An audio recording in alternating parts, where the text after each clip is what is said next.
You go into your shower feeling, but as soon as you reach for the Irish Spring, your day immediately gets better.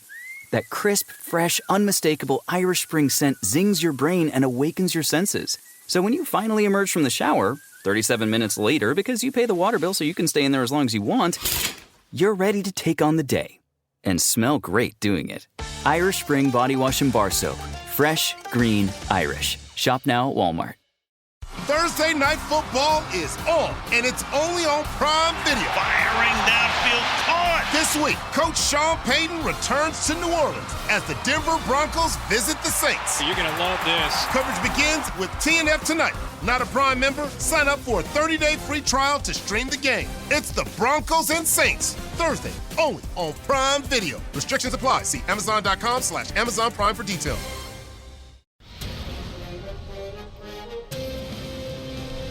It's time for a Big Blue Kickoff Live. Nobody can ever tell you that you couldn't do it because you're dead. On Giants.com. You know what I saw? New York Giant Pride. And the Giants mobile app. 17-14 is the final. One touchdown, we are world champions. Believe it, and it will happen. Part of the Giants Podcast Network. Let's go out there like a bunch of crazy dogs. Have some fun. Welcome into Big Blue Kickoff Live, presented by Cadillac, the official luxury vehicle of the New York Football Giants. Thanks for being with us. My name is Madelyn Burke, alongside the Super Bowl champion Shaun O'Hara.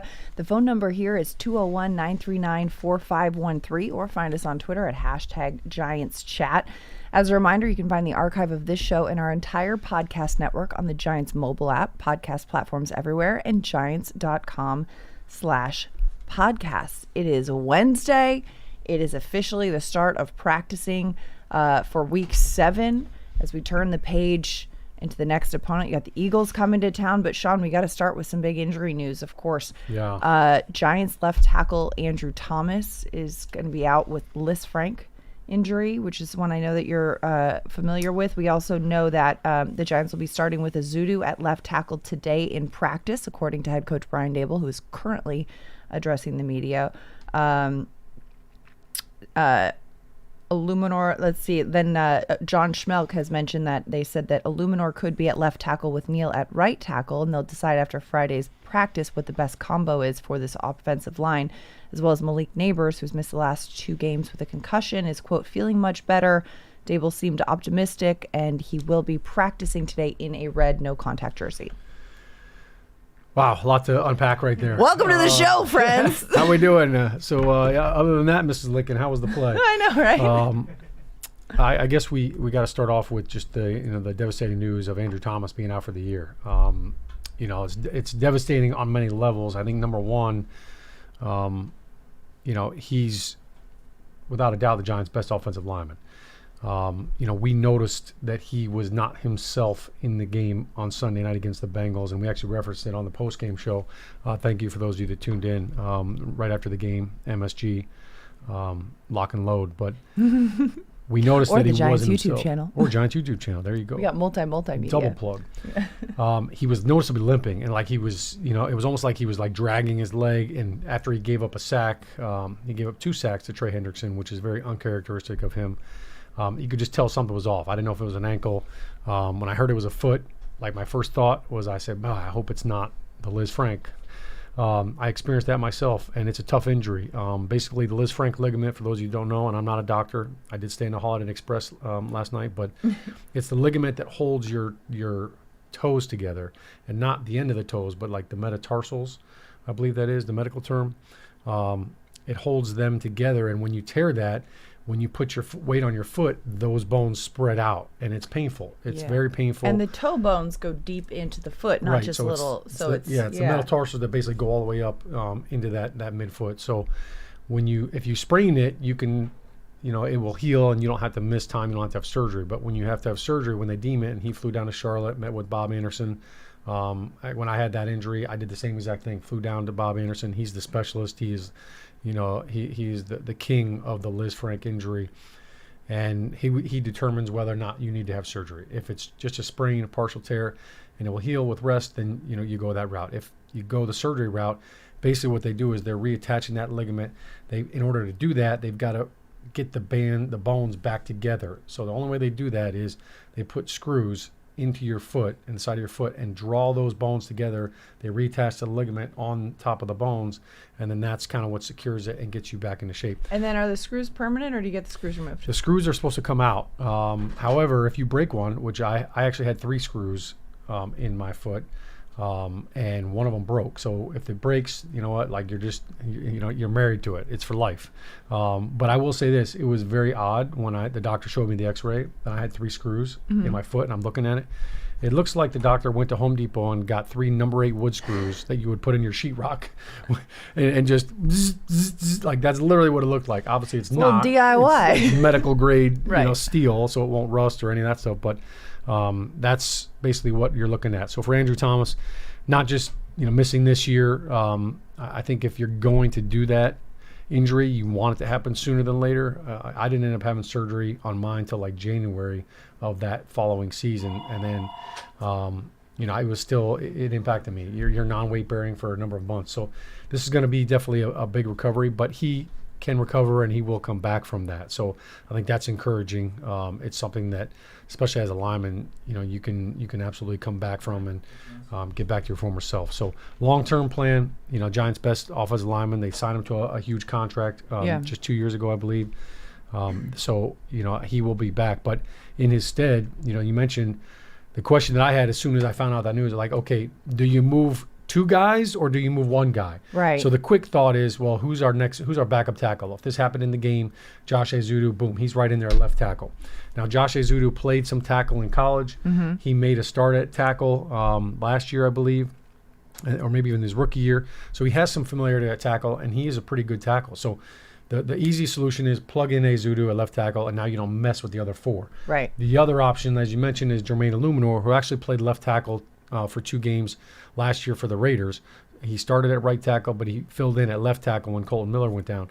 So he can play left tackle as well, but now that involves 2 new people. Right. So now you move him to left, you would move Evan Neal in at right tackle, or if you felt like Ezeudu was better at right tackle and Illuminor was better at left tackle, you could put in Ezeudu at right and now at left. But you're moving 2 people as opposed to just 1. So that will definitely be a challenge. I think that one thing we can all agree on is the offensive line has been outstanding this year. Well, and to that point, Shaun, because as you mentioned, moving 2 people or 1 person, and last year we saw a lot of these guys plug and play in different positions. But this year, these 5 guys have played every down, every snap. That this offensive line has been consistent, something that the Giants haven't seen in quite some time. And you've had the same 5 players on the field together through 6 weeks.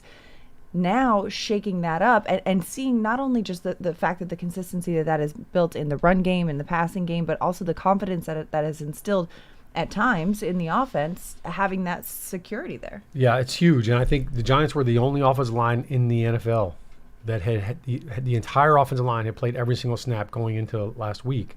They all finished out the game. So that continuity is what breeds the confidence, and that chemistry is how you get better. And so it's night and day compared to what we went through last year with the offensive line and the constant changes. I think through the first 5 games, we had a different starting 5 every single week. Right. It was we were writing their names in pencil on our spotter charts. So it's definitely, that was a big factor for the success and why they were so consistent. So now the challenge is, you got to step up. And this is the NFL. Like, teams are dealing with this everywhere. Look, the Eagles are without Jordan Mailata, so somebody's going to have to step up for them. There's no excuses. You've got to step up and play. I think the good thing about this roster right now, and what Joe Shane should be complimented on, is the fact that he added guys to this depth and to this offensive line room. Last year, when guys went down, we were starting rookies. We had 3 rookies starting. Pugh comes straight off the couch. Yeah, Pugh was eating a bag of Doritos and some Taco Bell when he got the call, and he was like, "Oh man, I got to put on 20 pounds in a week," and come back, and he ended up starting. For those Doritos. Pugh actually ended up playing left tackle too. Right, so, exactly. I mean, he started at guard, I think, in the Buffalo game, and then he had to play left tackle. So last year, we don't want to get into that, but this year, you hope that somebody comes in, and that this is an opportunity for Josh Ezeudu. And look, if you're Josh Ezeudu, this is awesome. Like, I've been in that position. You're not a starter. Now somebody goes down. It's unfortunate, but I got a chance to step up and play. I really like Josh. I think he's got a great punch. Yeah. He's got great hands. He's not scared to throw his hands. The tough thing for him is just going to be, look, you're kind of getting thrown into the fire right now in week 7.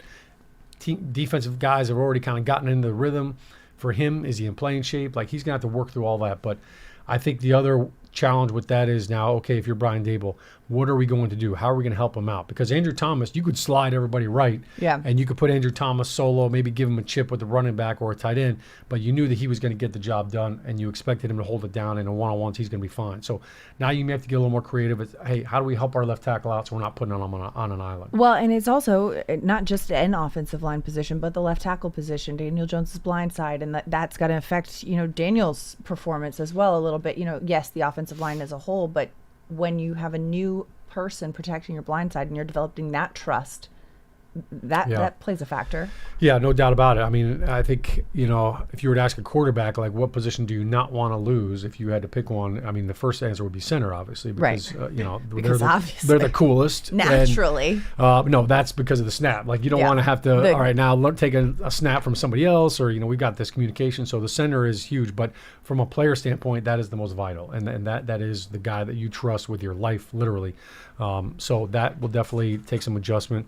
And I think also for Runyon, one of the things the Giants struggled with last year was passing off twists. Mm-hmm. And Runyon and Thomas being veterans and being able to work together, like, that was not an issue. And that has not been an issue this season. That will be something to keep an eye on. Right. Because now as a new left tackle and you don't have a lot of reps with your guard, you're going to see a lot of twists. The twists and the stunts were really... TEs, the ETs, you're going to see a lot of that. Absolutely. And, of course, going against Philadelphia Eagles, a division rival.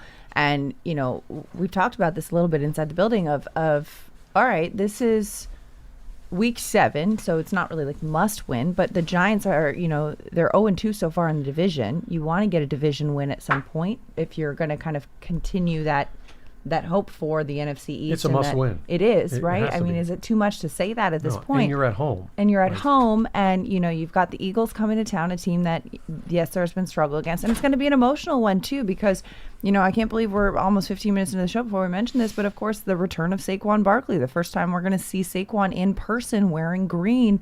And it's a lot like, hey, you know what? I know my ex is doing well. I see him on Instagram, but then I run into him in the club, and I'm like, oh, this feels different. Yeah, not running into the club. His table is right next to yours. Right next to yours, and you're watching that really? Bottle service come through, and you're thinking, like, you don't have to show me how well you're doing right now. Do I throw some ice at him? Yeah. What do I do? Exactly. Like, just sneak a little glare at him. Yeah, I'm curious to the reception that he will get. I mean, of course, Giants fans had a lot of love for him. It's a little hard to see. The player that, the jersey that was most repped in the stands going to a division rival. Yeah. And Saquon's coming off a game last week where he didn't have his best performance. So he's looking to bounce back. Yeah. You know what? Boom. Like, guess what, Giants fan? This is not personal. Like, boom. Like, we're trying to beat him. He's the enemy right now. I love Saquon. Like, I've gotten to know Saquon throughout his career. Don't you think the booze will get him jazzed, though? I think it probably will, but for me, I'm like, wait, you don't even notice them back if they don't do anything. I'm like, hey, man. Look, there will be time. To pay your homage. But no, I mean, he's coming into MetLife. We need that energy, and you know what? You can't cheer him like that. That would go against your code. Like, you're Giants fans. A man has to have a code. I don't care if he's even on your fantasy team. You cannot cheer him in that stadium. Mm-mm. Like, all right. And Saquon knows it. He gets it. And look, I think he's turned the page too. Like, he's an Eagle now. That was a previous life. He's on his second marriage. All right. He doesn't expect his previous wife to send him a Valentine's Day card. Like, nope. It's over. That's it. That's business, and that's life. But I think more than that, like, I'm not worried about the fans' reaction. I'm not worried about what they do, what they say, or how they feel. We got to tackle this monster. Like, he's a beast. Like, that's the biggest part about this. Not just that he went to the hated Eagles and the division rival, and, Giants fans don't like Eagles fans and all of that. Like, we got to tackle this dude. He's a beast. We got to play him twice a year. Like, this is going to be a challenge, and not just in the run game. Like, he's a beast out in space. Like, this guy is a tough matchup. We've been on the other end of it for so many years. Ironically enough, just kind of reading through the stats, Saquon Barkley has more rushing yards in MetLife Stadium than any other player in the history of the Giants right now. So this stadium opened in 2010. Here we are 14 years later now. And Saquon, this is kind of his house. So a little bit of a homecoming from him from that standpoint. But this defense doesn't care. I don't think Bobby Okereke cares. I think he's ready to rock and roll, and he wants to punch that ball out. So challenge is definitely accepted by this defense. But you got to take them down, Yeah. and I don't think anybody on the defense is worried about, oh, that's 2-6 over there. So No, I think if anything, they're like, oh, now we can actually hit them. We've been practicing Yeah. against them for years. I It's could like, take- I all right, could let me actually take 'em to the ground. show them what I got. Like, Yeah, shoot none your of shot. None of this thud tempo. I mean, we talk about the defense. We talked about this on the post-game show as well, which for most of you who tuned into MSG Networks, the Giants YouTube channel, saw. The Giants defense in Week 6 did enough to get the win against Cincinnati Bengals. This is a defense that even shorthanded without Kayvon Thibodeau, Azeez Ojulari showed up well. This is, yes, a division matchup against the big bad Philadelphia Eagles, who have had the Giants number for the majority of the previous matchups. Giants got the win in Week 18 last year. But you look at the matchup in specifics. Jalen Hurts, he's thrown 4 interceptions and has 5 fumbles through 5 games this season. Giants could benefit with, getting a turnover and creating a short field for the offense and putting them in that position. And if the Giants offense has Malik Neighbors back, has Devin Singletary back from the groin injury and the two-headed rushing monster of Singletary and Tyrone Tracy, it could be the Giants run game that has the headlines coming out of Week 7. Yeah, I think that would be great. And especially with Andrew Thomas out, don't throw the ball 50 times, right? You got Josh Azudu in there. Let's let him kind of work into the game. I think, we just saw the Jets on Monday night against the Bills kind of really lean on the run game. They were like, let's get back to the basics. I would hope that the Giants do that. And, certainly having Singletary back would help that. But Tyrone Tracy has been phenomenal. I've been really impressed with his ability to just kind of get vertical. He's pressing the hole. He's really shifty, and he's got a great burst. So I think you got to get him more carries. I said it on the postgame show. I didn't think 17 was enough. He should have 20 to 25 carries if he's the number one back and he's not splitting carries with Singletary. Here's the thing about the Neighbors thing. I feel like if Neighbors had played in that Cincinnati game, I think things would have been different. I think in crunch time, I think on 3rd and 6, 3rd and 7, I think there would have been more separation, and I think there would have been more conversions. So I'm not throwing any shade on anybody else, but you're a better offense with Neighbors. So if he's out there, I think that changes things. But the frank reality is this offense has got to step up. We've been saying a week in, a week out, you have to score points. This is a scoring point league. Everybody's doing it. Right. The fact that they held the Bengals to 17 points, which was really 10 until Chase Brown ripped off that run, that is a win. That's a win at home. It has to be. All right, and you got to step up. The offense has to score points. Here we are, 2024, we're averaging 16 points a game. Last year, we averaged 15 points. This was what we needed to change. This was supposed to be the emphasis. They started out right in training camp with the red zone offense, and they have not executed. It's not the plays. It's not the play calling. It's execution. We gotta put the ball out there. We gotta catch it. We gotta convert. Yes, and doing so with consistency, because the difference between the execution in weeks 5 and 6 was glaring. Right. And, you're playing the Eagles. This is not the same offense that we have seen in the previous couple of years where Jalen Hurts was in the MVP conversation. They were lighting it up. Look, A.J. Brown had a monster game last week, and he came back with a vengeance. He and Devontae Smith are a heck of a 1-2 punch. But the offensive line is a little banged up. Jordan Mailata, we mentioned, is out with a hamstring injury. So that, changes things for them up front. Look, they're very physical. And if I'm Philly, if I'm Nick Sirianni, you want to go in the road game, you go away to MetLife, you run the ball. You want to establish that physical dominance. So I expect them to come out and try to do that. I don't feel like Jalen Hurts is clicking right now. He's been a little bit of a funk, and it's not just this year. The way they ended last year, it seemed like something was a little bit off. So I think for the Giants, let's keep it that way. Yeah, ball security, and if the Giants can continue to apply pressure, leading the league in sacks, the amount of pressure they're getting on quarterbacks is incredible. Yeah, that's been a pleasant surprise. Everybody, when we traded for Brian Burns, everybody wanted to know what's his impact going to be. And, immediately you look at his production. I think he had 8 sacks in Carolina. Look, he was not rushing the passer in Carolina. He was trying to stop the run because they were behind every single game.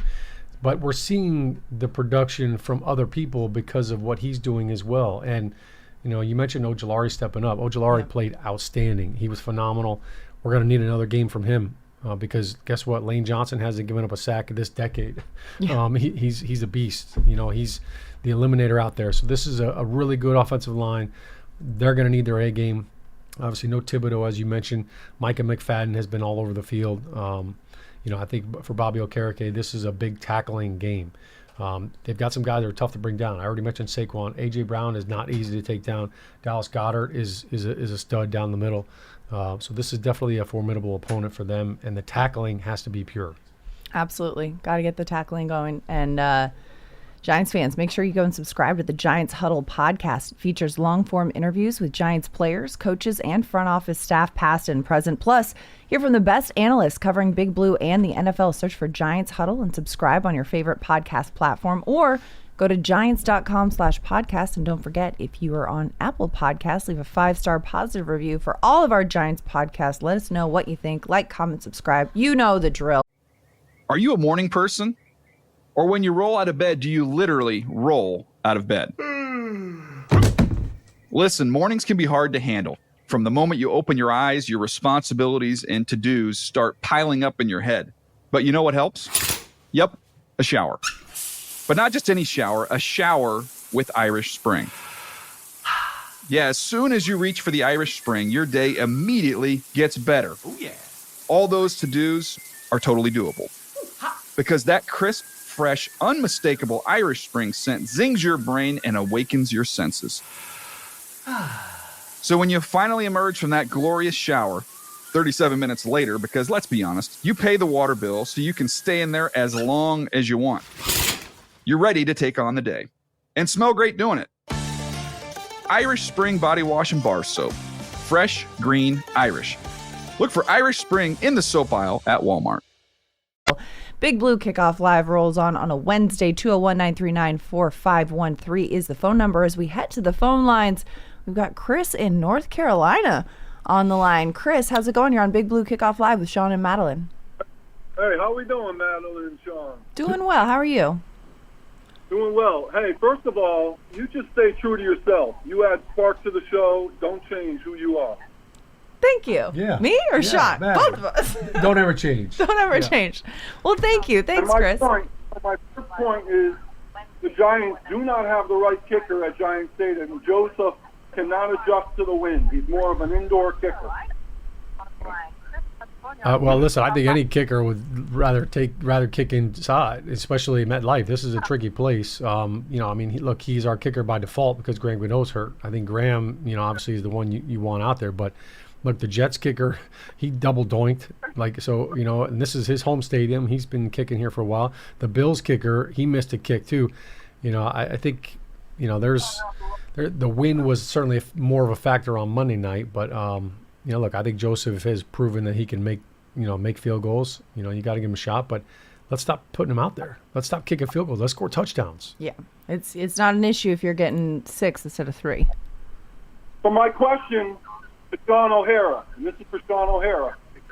This has nothing to do with you, Madelyn. Okay. I have a theory of Daniel Jones, Eli Manning thing, because he is my all-time favorite quarterback. And if I walk up the stairs of my house, I have a photo of him and Shaun O'Hara snapping the ball to each other. Wow. So my theory with Daniel Jones and Eli Manning is they're different. And here's what I see differently about both of them.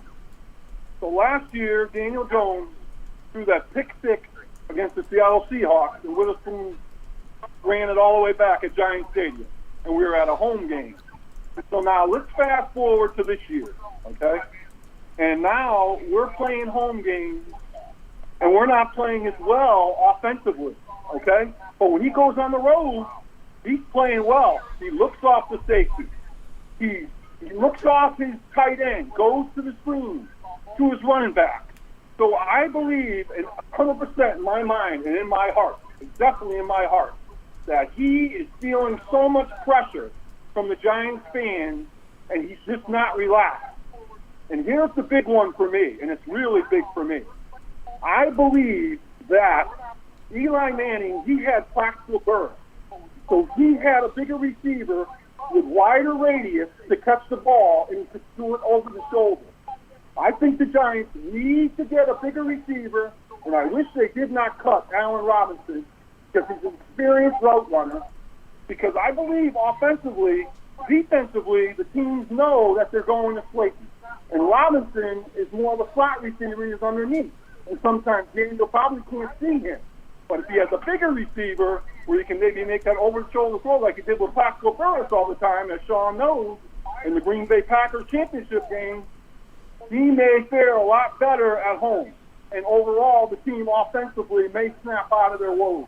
What do you think about that, Shaun O'Hara? I think it's a valid point. Look, no doubt about it. When we acquired Plaxico in 2005, it gave Eli a little extra security blanket. That was kind of his bank, right? He knew, look, I could throw this ball up, and Plaxico is going to go up and get him. I used to tease Plaxico. I used to tell him he looked like Darius Miles. So every time he'd have a big catch, I'd kind of do that Darius Miles celebration. But, dude, he had this wingspan. And, Eli – look, if Eli ever had a miss, he tended to miss high, right? But with Plaxico, that was never a miss. Like you really couldn't throw it too high for Plaxico. He could always get it, and even in the slants, the little fade stops, like they had a good relationship, a good connection. So yeah, I think you hit the nail right on the head. Eli, his second year, gets Plaxico, right, and now is working with Plaxico, Amani Toomer. We had Shockey in at tight end, so we had some explosive guys. Malik Neighbors is really the most explosive receiver that Daniel Jones has ever played with. So Darius Slayton has been very good in times. He's been a little sporadic, but he's not the big target that you're talking about. You look kind of at the Jets and what they're doing. They already had Garrett Wilson. They had Lazard. They just traded for Devontae Adams. So Devontae Adams is kind of that same kind of mold, like a tall target, big target, number one guy. He's strictly outside. He hasn't had that. So I think he would love to have somebody like that in addition to a guy like Neighbors. But, no doubt not having Neighbors last Sunday impacted the offense and the rhythm. I think Daniel, the big thing for him, look, Eli didn't become Eli, and everybody didn't start loving Eli until we won the Super Bowl his fourth year, right? Even that same year, people were ready to throw Eli away. They thought he was a bust. They weren't sold on him. Then he won the Super Bowl, and everybody, is in love with Eli. Now, I think when Daniel Jones, he's been around a lot more dysfunction. With Eli, we had stability offensive line, like stability, continuity. We had that number one big target. We had a great run game. Tiki Barber had three of the best statistical seasons by a running back in the history of the NFL those 3 years, in 04, 05, and 06. So he had that to kind of lean on. And I think that's something that we would have a different perspective on Daniel Jones if he had those things. So it's not really apples to apples in my mind. But look, Daniel will tell you right now, I'm sure, if he were sitting right here, he's like, I can play better, I can do better, and I need to do better. And I think he will, and I think he can. Thanks so much for the call, Chris. Appreciate you taking the time. 201-939-4513 is the phone number. And yeah, you know what? It's just one of those things that sometimes success brings out the best in situations too. Yeah, I mean, look, when things are going well around you, it kind of becomes contagious, right? And the opposite. I think it's very odd how unsuccessful he's been at home. Usually you talk about, man, playing at home. I love playing at home. MetLife's a different animal. Like it's a tough place to play just from an element standpoint and the wind. Daniel Jones throws a tight spiral, so that shouldn't be a real issue for him. But look, maybe there is something to him pressing, and you can't press. You can't force things. Certainly not at quarterback, but I'm sure there's part of him that really would love to just have a monster game. I think I flash back to the home game against the Colts 2 years ago when he lit it up. I mean, he threw for 2 touchdowns. He ran for 2 touchdowns. Like, he kind of put the team on his back in that game and at home. And, that was phenomenal. Like, people were rocking and rolling, and they were on, Team Danny Dimes. I think he needs one of those games, not just for the Giants to get a win, but I think for him, that would be a shot in the arm, a nice boost of confidence, and I think it would make his walk to the car after the game a little friendlier too. Little friendlier. I mean, it's definitely gotten friendlier since week 1, so that's a positive right there. Yeah. We've got some more updates out of Brian Daboll's press conference, media availability, of course. John Schmelk chiming in saying that, Evan Neal's attitude has been excellent. He's improved the fundamentals that he's being taught out at right tackle. His mindset has been good. He's been a good teammate, doing everything he can to improve. This is Brian Daboll talking about Evan Neal via John Schmelk. And Schmelk, of course, out there at Mediaville's texting this in. So we have the latest for you. But also more injury updates. Brian Burns, not at practice with a groin. Dexter Lawrence, not at practice with a hip. I mean, I get it. All those sexy Dexy dances, your hips need a little bit of rest. They should be loose. I know, right? Jamie Gillen, still not at practice. The punter missed last week's game. They brought in Matt Hawk, and he did a nice job. Devin Singletary will practice today after missing the last 2 games with a groin injury. So of course, this point in the season, some of these are little nicks and bruises that you think, okay, are we being overly, cautious about, or are these, things to monitor? It is only Wednesday. It is the beginning of the practice week leading into Sunday's game. So we'll see how these injuries, but Brian Burns and Dexter Lawrence, of course, some big ones on the defensive side of the ball. Yeah, certainly something to keep an eye on. I think at this point in the season, people are already starting to have the conversation about load management, right? Mm-hmm. Like, all right, hey, these guys are playing how many snaps? I mean, the NBA is starting soon. It's load management time. Here we go. Like, all right, I think for Burns and for Dexter to not practice on a Wednesday, not alarming. Right. Hopefully by tomorrow they're back out there doing some things. The growing is that could just be soreness. He finished the game. I don't think that's anything to be alarmed about, but we'll see. This is a time of year where you kind of pick and choose like guys that you're going to take care of, and hey, I want this guy rested. And if skipping or sitting out of practice on Wednesday will give him that extra day to assure that he's 100% on Sunday, it's definitely worth it. For Gillum, I think that's tough. And we've kind of gone through this route before, like kicker. A little bit injured during the week. Like, how do we want to handle this? And I know Daboll took some heat for the Gano thing, which was different because, was it the same injury that happened in Washington to Gano when he blew his hammy? He was nursing a groin. So I know the hip bone's connected to the thigh bone. And the knee bone.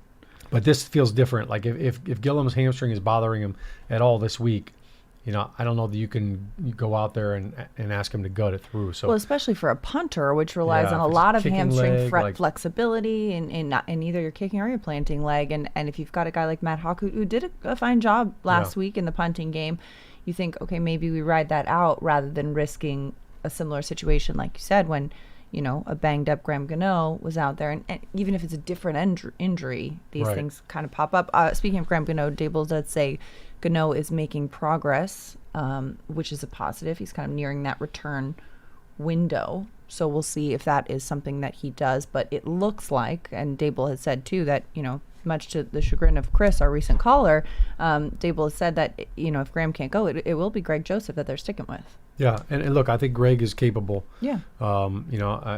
Kickers have to have short memories. Look, we've seen Justin Tucker miss a lot of kicks this year already, which is very abnormal. Right.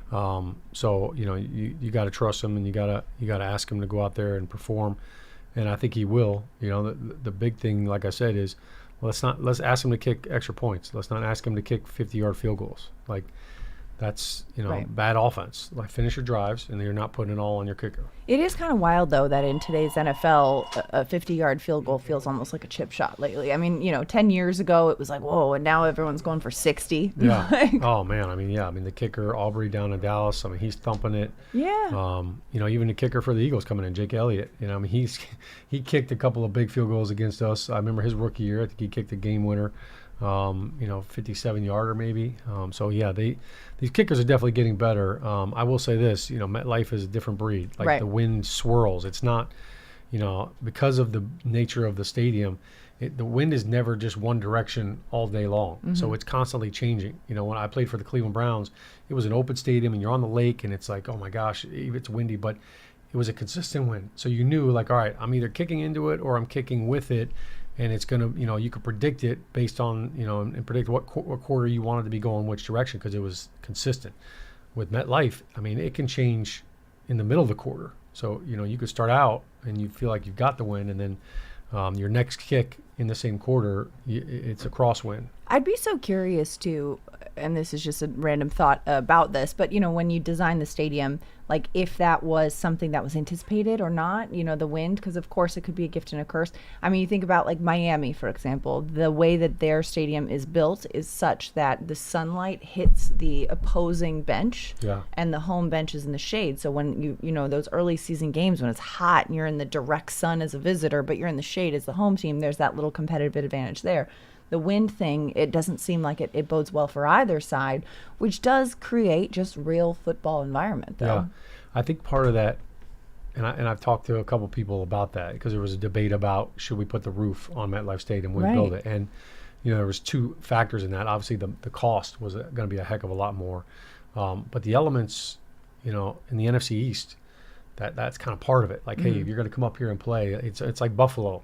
Like Buffalo should put a dome on there, but like that's kind of an advantage for them. They practice in it, and guess what? Teams want to go play in Buffalo in December. Like, if you're Miami, you can't replicate that down in South Beach. Like, you can't replicate 15 degrees. So you think of it as a tool and as an asset, as long as you play well. And I think, look, there's games like Monday night, it didn't help the Jets. Right. You hope that it does win you some games, and those elements are kind of a part of the tradition of that game. But that's also how you build your team, like knowing you're going to have games. Right. The 1:00 games in November and December, like you better be able to run the football. Even if it's sunny out, like there's going to be days where you just can't throw the ball down the field because it's not letting you. I will say this, I doubt the kickers are on the forefront of the people making that decision. Like, hey, let's find a way to design the stadium so the kickers have an easier job. I don't think that came into the conversation at all. The key is in the kicking game. Speaking of MetLife Stadium, Giants fans, take your fandom to the next level with a season ticket membership. Stay connected to the club all year round, not just on game days.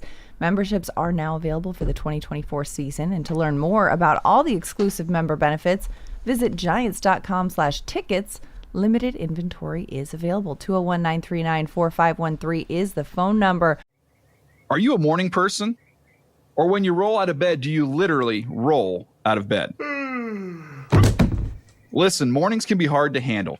From the moment you open your eyes, your responsibilities and to-dos start piling up in your head. But you know what helps? Yep, a shower. But not just any shower, a shower with Irish Spring. Yeah, as soon as you reach for the Irish Spring, your day immediately gets better. Oh, yeah. All those to-dos are totally doable. Because that crisp, fresh, unmistakable Irish Spring scent zings your brain and awakens your senses. So when you finally emerge from that glorious shower, 37 minutes later, because let's be honest, you pay the water bill so you can stay in there as long as you want. You're ready to take on the day. And smell great doing it. Irish Spring Body Wash and Bar Soap. Fresh, green, Irish. Look for Irish Spring in the soap aisle at Walmart. Or find us on Twitter at #GiantsChat. On a Wednesday edition of Big Blue Kickoff Live rolls on. Let's go back to the phone lines. Scott in Philly is on the line, calling from the Illadelph. Scott, you're on Big Blue Kickoff Live with Shaun and Madelyn. Hi, Shaun and Madelyn. Happy Wednesday to you both. Happy Wednesday. Same to you. Just a quick question. So, John Schmelk shared on Monday that, prior to this game, Daniel Jones' last 4 games were probably the best streak that he maybe had as a Giant. And I don't know if that's statistically true or not, but let's just say that it's pretty close to his 4 best games. It made me think that we're kind of like in Daniel Jones' purgatory, right? Because when he's really good, we're not dominant. The team's not dominant. We don't go up by 2 or 3 scores. We're competitive. We stay in the game. We're up by a score. We were, at best, over those 4 games, we were 2-2, and we're a blocked field goal from going into overtime with Seattle, and who knows what happened. So it just seems like when he's really good, the team still doesn't score enough, and so we're just competitive. We're not dominant. And unfortunately, the floor, when he's bad, well, that we saw what that looks like, against Minnesota and this week against Cincinnati. That we just can't score. So the question is, if that's the case, and I'm not expecting you to agree with me or disagree, but if that's the case, and we lose the next 2 games, and again, I'm not hoping we lose. I hope we win. When do we start to think about, okay, let's figure out what we do the rest of the season? Yeah. Because at 2-6. I don't know how much of a season we have left. Well, I mean, I think you're putting the cart before the horse here. We're 2-4. All right. Yeah. We don't need to talk about 2-6. It's always sunny in Philadelphia. All right. It's always sunny here too. It's not easy being a Giant fan in Philly the last 8 years. I commend you. I commend you a lot for that. So, you're doing great, Scott. Yeah, a lot of liquid courage down there, I'm sure, Scott. Listen, it's a great question, and I think, look, nobody wants to pontificate the future and, what that's going to be. Like, let's win this football game. Look, you're right. We could very easily be sitting at 4-2 right now. We could very easily be 3-3. That's just not the case. But I think Daniel Jones, when he's doing well, this offense looks good, but they just still have not been finishing drives, and so the red zone is always still the key. He's taking care of the football with the previous 4 games that John Schmelk, I'm sure, was referencing. He was on a good rhythm. That interception, that gaff, against Cincinnati, that hurt so much because it was on the 14-yard line. That turnover cost us points, and those are things that you got to eliminate from the game. I think Daniel knows it, but look, I think you go on. You can go on a hot streak. I've been on teams where in 2007 we started out 0-2. We won 6 games in a row. So you've got to just get on a rhythm, get on the confidence. We mentioned the Malik Neighbors being out. Definitely impacted that offense. So I think hopefully if he's out, back out there on Sunday, he'll definitely help out Daniel Jones, and we'll see the best version of that. But Philly's always done a good job against us the last couple of years, getting pressure on the quarterback. So that's going to be a big part of the game. The thing that people are also forgetting, I know when they focus on Daniel Jones, they just talk about the passing aspect of it. He's been very effective in the run game. He has not had the splash plays that we've seen from him in the past. Ironically, he had that long run against Philly down into Link where he kind of tripped. It should have been a touchdown. Yeah. Yep. He hasn't had those kind of splash plays, but he has been, efficient in the runs, getting first downs, and they have run him quite a bit. So there is that variable that he brings to the table. Look, the going back to your original question, 2 weeks from now, 3 weeks from now, maybe we're having a conversation about something totally different. But I know this, in the NFL, you don't make a decision until you have to. Right. Agree. Right. Yep. Thank you. Thanks so much for the call. Appreciate you calling in, Scott. Giants fan in Philly. It takes a lot of character to hold strong, and I respect it. I do. I respect it. Yeah, just don't drink the water. It is interesting, too. You mentioned Malik Neighbors coming back, and we don't know for sure if he will, but it is a positive sign that he's out at practice in the red no-contact jersey today, Wednesday. He's getting back on the practice field, getting back into work. I mean, Neighbors still leads the Giants with 386 receiving yards this season, despite missing 2 games. He is such an integral part of this offense that he has played he has not played 2 games, and he's still leading the team in that regard. 3rd in the NFL with 96.5 receiving yards per game in 2024. An incredible addition to this offense if he does get back out here. An incredible boost for Daniel Jones, looking to break this streak of 5 losses at MetLife. I mean, it's something that you want to be able to win in front of your fans in person, not just on television. And also the ball security. Looking at this stat right here, the Giants are one of just 4 teams in the NFL with 1 or more giveaway in every game this season. And, not all of them, some fall on the quarterback, some fall on the running back. We saw Devin Singletary have a couple punched out. We saw, and these things when, what was it, a couple weeks ago, going into Seattle, when the Giants were shorthanded offensively, Brian Daboll said, you got to make the simple things easy. You got to do the simple things well. You got to kind of go back to the basics. And it sounds so fundamental, but really important. Yeah, to use a basketball term, it's layups and free throws. Right. You got to make them. Right. You're watching, basketball. If you're not making free throws, and you should never miss free throws. You should never miss layups. That's kind of where the Giants have stubbed their toes. So, that make the routine plays look easy. Make the routine plays routine. And I think the Neighbors point that you hit on, it's amazing the impact that Malik Neighbors had on this offense right out of the gate. As a rookie coming into the league, and to have that explosive production right away, right, out of the gates. There aren't a lot of rookies that have done that. There aren't a lot of receivers in history. Now, I think back to OBJ when he came to the Giants, he hurt his hamstring in training camp, so his immediate impact wasn't really felt until 4 weeks in.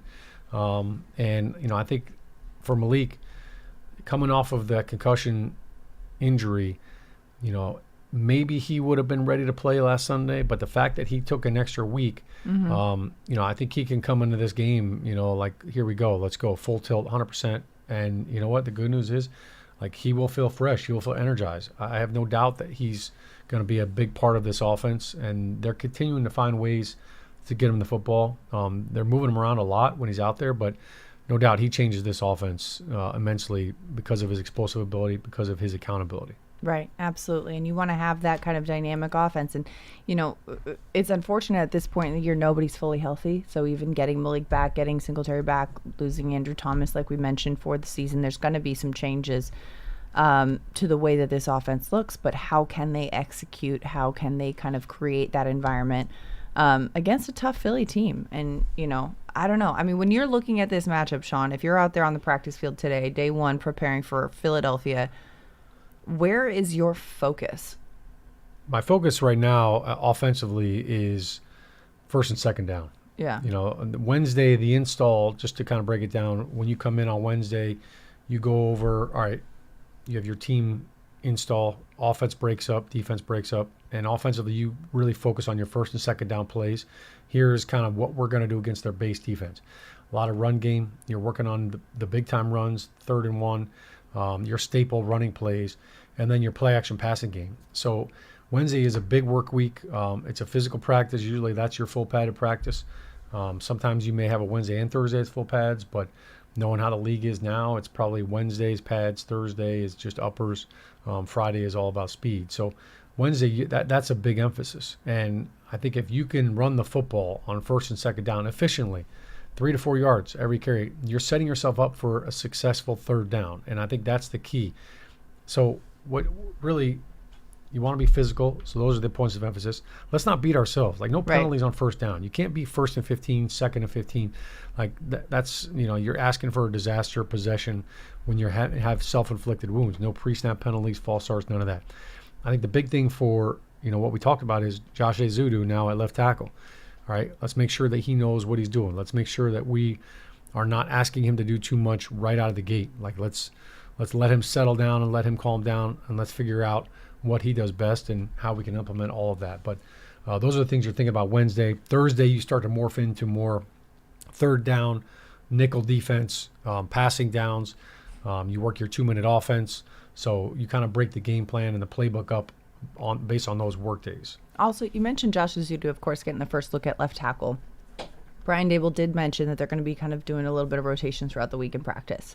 So Ezeudu at left tackle with the other 4 spots in place, or Illuminor over at left tackle, Evan Neal over at right tackle, and the other 3 spots still in place. So when you're kind of shaking things up in that offensive line unit throughout the week of practice, when you're installing and you're preparing for this game, how does that affect the way in which the team prepares? Are you doing these reps of like, okay, I'm going to do one with him at here and one with him at there, or how do they prepare? Because if you're getting your practice reps in on certain plays when you're at one position and then your game day you're at the other, of course professional football players got to be ready in that, but how does that affect your preparation? Yeah, you have limited reps. That's really the short answer. So if you have 10 plays in a 9-on-7 run period, you want Josh Ezeudu to get 6 of those plays, maybe even 7 of those plays. So because they're each different runs, so he may only get 3 or 4 reps the entire week with that run. So you're trying to give him as many reps as possible, but you also have to get the next guy ready, because if something happens to Josh,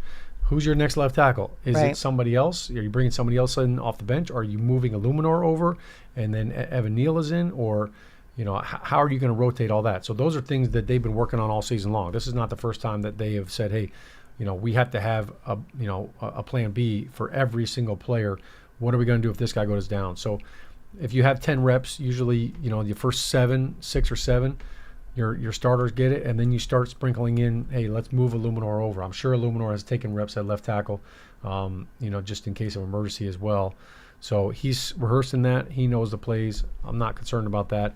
They have been talking very glowingly about Evan Neal over the last couple of weeks in practice. So I think that's a good sign. But look, this is an opportunity for Evan Neal. Yeah. This is a chance for him to say, hey, look, I'm ready to rock and roll and let's go. So I'm sure, if I'm Carmen Brasillo, Josh Ezeudu may start at left tackle, but I'm going to rotate.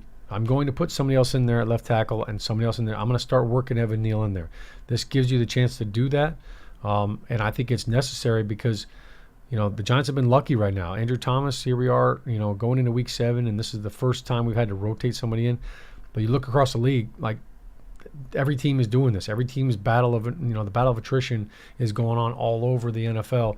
You've got to have guys that are ready to play.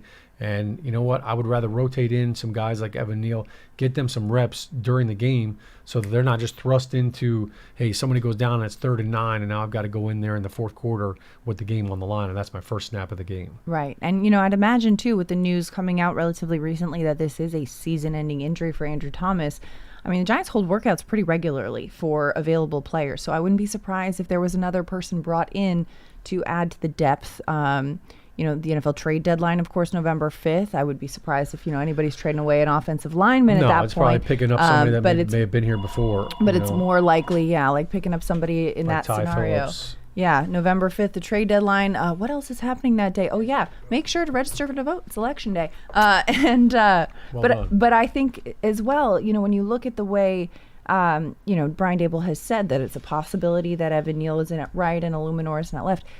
Evan Neal's played a lot of time on the left side, too. He was left guard and left tackle at Alabama. Is there a chance, if you are Carmen Brasillo, if you are Brian Daboll, you say, okay, maybe we put him in some spells at left tackle and keep the other part of the line in? Yeah, I would give him some reps at it because you never know. It sounds to me like they've been working Evan exclusively at right tackle. I know people have been peppering them with, have you moved him to guard?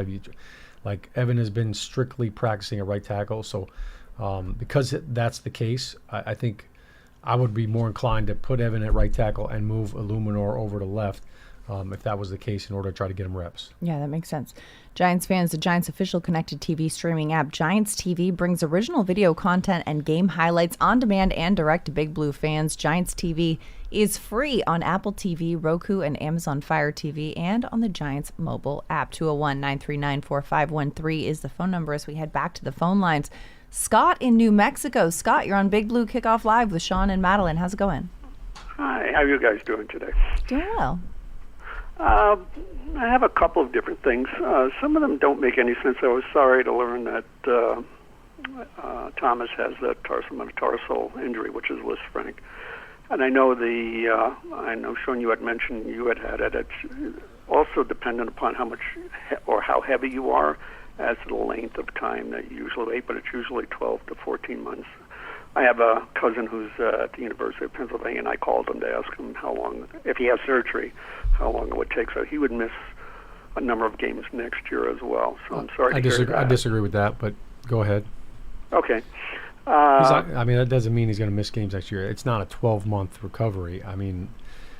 You're non-weight bearing for a while. It can't. Right. Yeah, in catastrophic cases maybe, but I know, speaking from experience, I was running. Right. I was running within 6 months of the surgery. Okay, great. Well, I'm glad to hear it. As I said, I just wanted to get some more information from another doctor to find out how serious it was. But my question is this, or some of my questions are this. As you know, in the game that they just played, Daboll decided that he was going to go on fourth down. I think, was it 5 times? I may be wrong on that. But yes, they were 3 of 5 on fourth down. Right. The first one, he sort of got bailed out on because he went for it on his own 38 and didn't make it, and got bailed out by the defense because they were able to cause that fumble. Otherwise, that whole game could have turned around right there if Cincinnati had scored. And he did it multiple times. And my question that I have is something that I don't know if you can actually answer.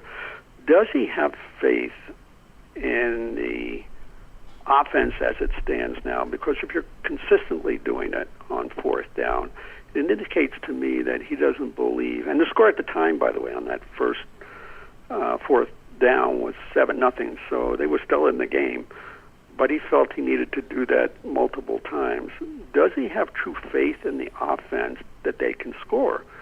And the strange thing about it is I know they're towards the bottom in scoring, yet time of possession, I think they're 4th in the league, which is pretty damn good. So the two don't coincide in my mind. You know, if you're holding on to the ball for that long and you're 4th in the league, then it initiates to me that you should be scoring more.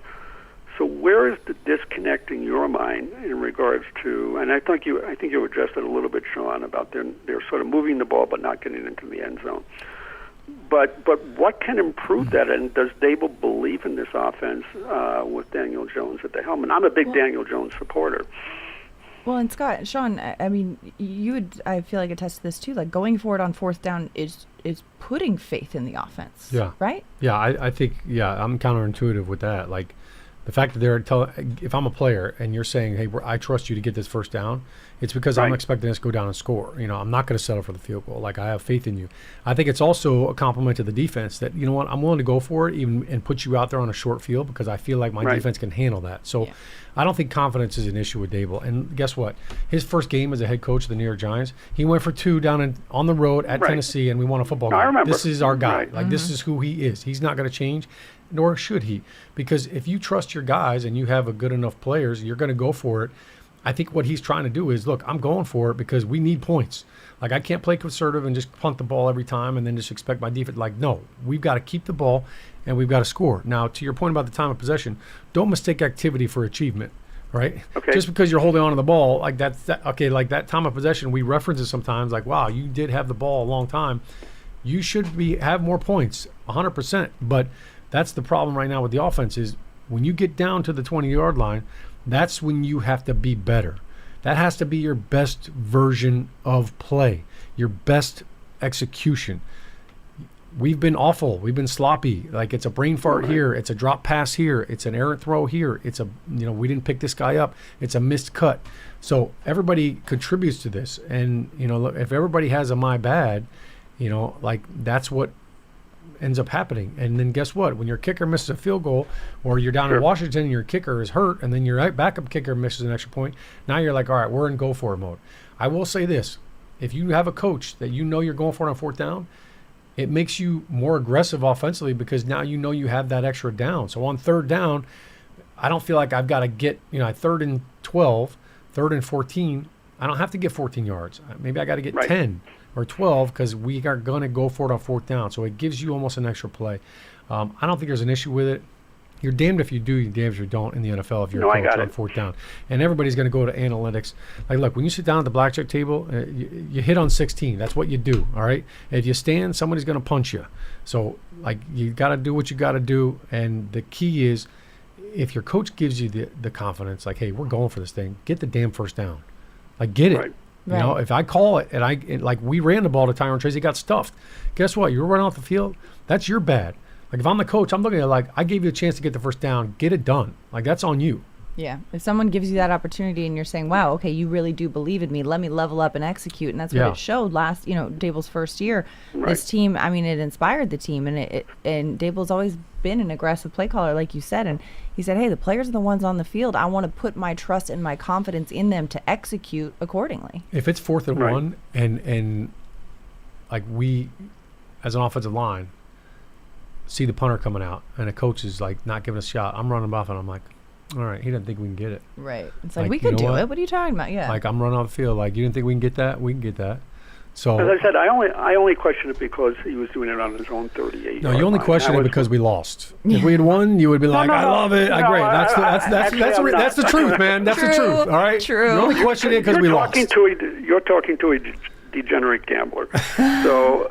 Is there another kind? So, yeah, there is another kind, but I play the odds. And doing it from your own 38-yard line is not good odds. But I understand your point. The other question I had, execution, as you said, is everything. In the Seattle game, towards the end, Geno Smith did the exact same thing that Burrow did. I think he ran for 35 or 40 yards to get into field goal position. And luckily, Simmons blocked the field goal. Well, the game, who knows what that game would have been like. And then, obviously, Burrow runs for a touchdown. So, defensively, are the Giants learning from their mistakes? In other words, continuity and play calling are one thing. But making the same mistake is not play calling. There's a disconnect for me if the same play is being repeated week after week after week. And in that case, 2 games, 2 exact same circumstances. Defenses might have been set up a little differently, but nobody tackled Geno Smith and nobody tackled Burrow. So do you think it's something that they have to work on in regards to, as everybody says, execution? Do they learn from their mistakes? Those are the kinds of things that are upsetting to me.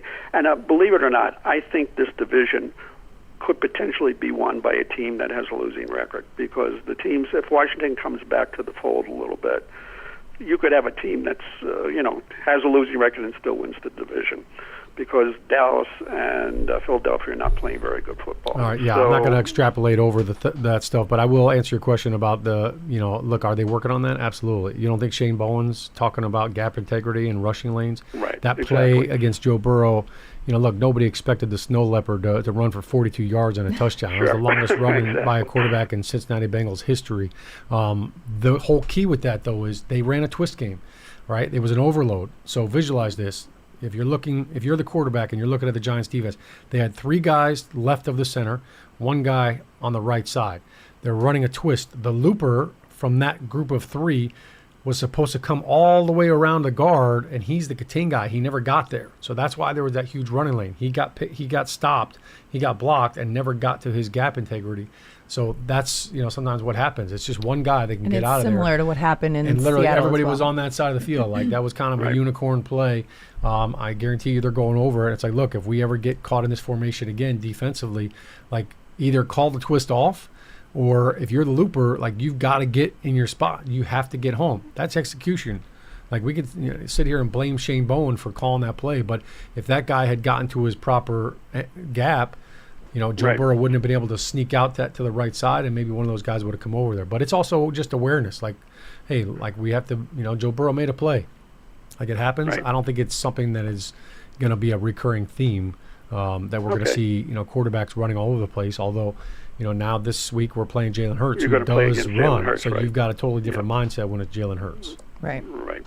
Well, I appreciate the answers, guys. Thanks All right, again. thank you. Thanks so much for the call, Good luck Scott. to you. Playing the odds, Scott. I appreciate it. He's the one. He's the only guy that's playing the odds. No, like only that. one. I respect it. It is interesting though too, because we talked about this a bit on our post game show. Another plug for the post game show, but when the coverage, like you said, gets busted like that, it just creates that lane for an anomaly of a play, and it just ended up being a 47-yard touchdown for the quarterback. Yeah, I mean, that's one of those plays where you're like, you got to be kidding me. Now, I will say this. Like, 3rd and long has kind of been our nemesis right now. Yeah. So, to Scott's point, like, hey, you know what? Like, we have struggled to get off the field. Like, there's 3rd and 16, and they get a first down. And it's like, oh, that's just like a heartbreaker. Like, you get them in 3rd and 16. Yeah. Get the stop, make the tackle, get off the field. Like, that's the way it's supposed to work. And that was not a 1-week thing. Like, that's something that, 3rd and long has been an issue. You got to fix it. You got to find a way, whether it's less twisting, more blitzing, like whatever the case may be. You go back and you look and you analyze that. Now here we are going into week 7. So you have 6 weeks of your own self-scout plays and formations and downs and distances to go back and look and say, hey, are we being predictable? Or like, can people tell what we're going to be in coverage-wise, scheme-wise, blitz-wise? Well, we'll see how it all pans out. Week 7, the Giants are back at MetLife Stadium hosting the Philadelphia Eagles. Saquon's return. Here we go. I mean, I'm just visualizing you and me in the postgame show, just like, celebrating a huge win. Just manifesting it. It's got a 1 o'clock game, Yep. so hopefully it'll be sunny. It'll be nice and warm. I think everybody needs this. Like, we need this. We need you. We need you to show up. I will say this. I know we're coming up against the clock here, but thank you. Thank you to all the Giants fans that came out on Sunday for Sunday Night Football. That was a great environment. It was a great scene. I know they handed out the bands, the light bands. That was kind of cool to look up there and see that. But they honored the Super Bowl 42 and 46 teams. There were a bunch of players that were there for that. And I just want to commend you because, we asked you to stay in your seats to witness that and to be a part of that. And a lot of you did. And it was really touching. I know there were a lot of players that I talked to that just, they were glowing after that. It was really cool for them to be down there and kind of have a moment. It was a little bit of a time capsule that we kind of opened up and got to relive. So thank you for doing that, for being a part of it. I know it meant a lot to the players, to the team. So we appreciate you guys, and that you guys are the reason why we played. So it was great to have you guys there supporting. Now let's hope that we can do that with the postgame show. There we go. As much as we love celebrating the 07 and 11 Super Bowl teams, let's celebrate this team. Let's celebrate this team And let's celebrate with a win on Sunday. And Giants fans, if you're out there, come by section 144 to check out Shaun and I on the post-game show. Yeah, Hopefully we'll be in good mood after a win. The good news is I don't think we're honoring anybody at halftime. Exactly. So, all right, we got that out of the system. You guys can go get your beer at halftime so you're nice and primed and ready to roll. Corgis at halftime. Oh, according to John Schmel coming in with breaking news. Breaking news here on Big Blue Kickoff Live. We will have corgis at halftime. All right. Did you know that a corgi's butt actually has a bubble in it, so their butts float? They look like loaves of bread. They look like loaves of bread, but their butts actually are buoyant. So things you learn on Big Blue Kickoff Live on a Wednesday. Corgis' butts float. You'll see those booties in action as corgis take the field at halftime on Sunday. But hopefully they won't be the only ones running through the end zone. Maybe Devin Singletary will be back. Tyrone Tracy's been playing quite well. Who knows? I'll be getting a beer at halftime. Cold Beer Sunday. That's what it is. Well, that's a wrap on our show today as we leave you on the high note. But before we leave, I just want to wish a very happy birthday to Brandon London, the self-proclaimed Him C. Turns the big 4-0 today. Lordy, Brandon London's turning 40, so happy birthday, BL. And let's get the dub on Sunday. Yeah, let's celebrate Brandon London's birthday with 40s on Sunday. There you go. Hey, 40s for all. All right, that's a wrap for our show. Thanks for listening to today's episode of Big Blue Kickoff Live, presented by Cadillac, the official luxury vehicle of the New York Football Giants. BBKL is a part of the Giants podcast platforms everywhere and giants.com/podcast. For Shaun O'Hara and Madelyn Burke, we'll see you next time. CBS This Friday. TV's hottest show is back. Fire Country returns with a new season where Max Terriot stars as Bodie Donovan, now stepping into a whole new world outside of prison. The challenges are more dangerous and the stakes have never been higher. Battling fierce fires and his own personal demons, Bodie's still fighting his journey towards redemption. Get ready for explosive action, shocking twists, and intense small-town drama. Don't miss an all-new Fire Country. CBS This Friday and streaming on Paramount Plus, part of CBS Premiere Week. What's poppin'? Justin Jefferson here. Football is a lot of explosion, a lot of energy and attitude. It's a whole different vibe. With these open earbuds, it's like you're in the moment, but also you can hear everything around you. You can be involved. To have good sound and to be so light on your ear means a lot to me. Putting that music into my ears. You feel good enough to go out there and play. You turn on that switch, no one can stop you. For more, check out Bose.com.